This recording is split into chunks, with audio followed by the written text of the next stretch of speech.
Dylan Bundy was back with the Twins. Started out with 3 good starts and then 2 bad ones. And, coming off a little bit of time off, it was going to be a short start, but he looked good. 3 innings, 3 shutout innings in this one. Kind of got out of a jam there to end the third before Josh Winder took over.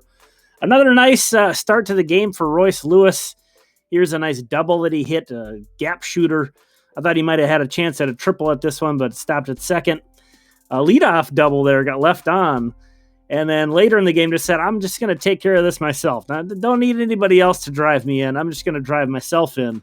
I was actually trying to get to recording this video as this happened. And I got to get this in here. Royce Lewis, and the pitcher knew it was gone instantly. The left fielder, I guess, didn't. But man, what a awful pitch. 0-2 pitch, leaves way over the plate. And Royce takes advantage. Got to do stuff like that. I had to get to bed, though, before that one ended. So hopefully you're celebrating a Twins win if you're checking this out in the morning. Down in St. Paul, Chi Chi Gonzalez had a pretty solid game. Gave up 2 runs over 5 innings, but just 1 earned, struck out 6. He's got a 3.45 ERA now with the Saints. He pitched for Colorado a bit last year. In the big leagues, a lot of other big league time.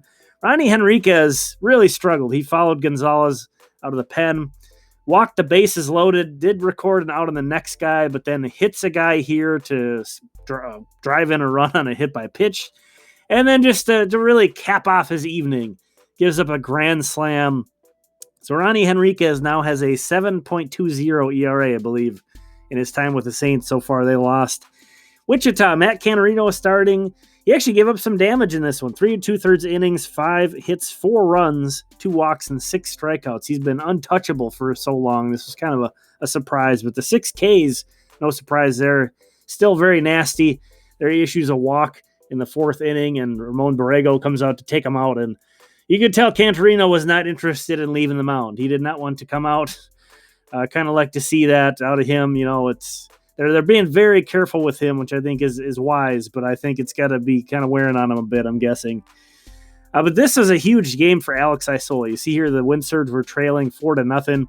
Matt Wallner hits a double, and then Isola follows him up. He had a monster game. This guy's 23 years old, a 29th round draft pick in 2019 out of TCU.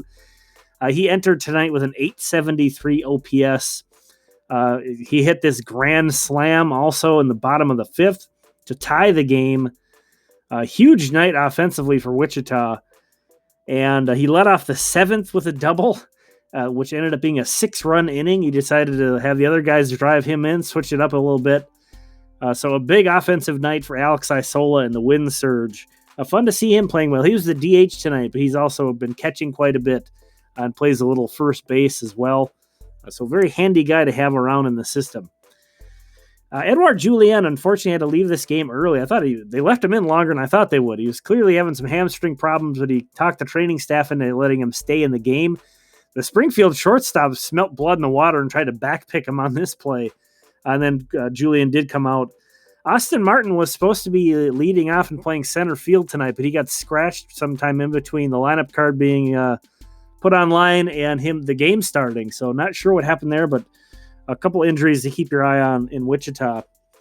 Fort Myers now. Sean Mooney pitched 5 shutout innings and gave up just 1 hit. He also struck out 6 along the way, lowering his ERA to 1.04 on the year for the Colonels.